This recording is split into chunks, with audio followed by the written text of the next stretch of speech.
Bilis ganyan lumaki. Grabe, magto 2 months to sa... Kailan ba to? You're so Bilis kasi big. kumain yun eh. Grabe, ang laki ng tiyan. Ang ganda-ganda mo. Kamukha mo ang tatay mo.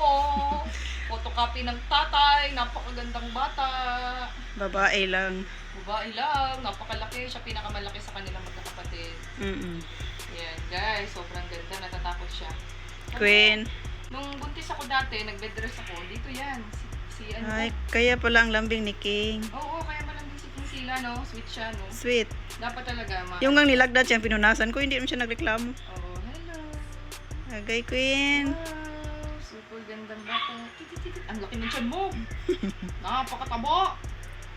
Hi. Kamukhang-kamukha mo talaga. As in, 100%. 100%. Kamukha mo yung tatay mo. Oh.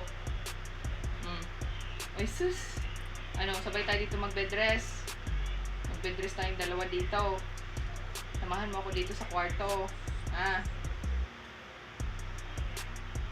Maninira dito ng bahay. Inat-gat nga nila yung kulungan nila eh. Hi, this is Quinzilla.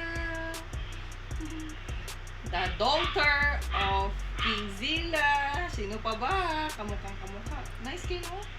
Guwapa kay siya. Wapa kayo siya. Wapa kayo ka, uy. Diyan ka lang, Queen. Naku, parang gusto niya sa bed. Oh, ano daw eh, mas mahaba daw ang buhay ng aso kapag natutulog Sa bed? sa klot.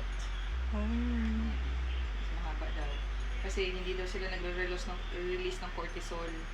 Ay, ganun pala yun. Stay daw ang aso sa mga, nagre-release daw ng cortisol yung body. Hi, Quinzilla. Ang laki ng tiyan, no?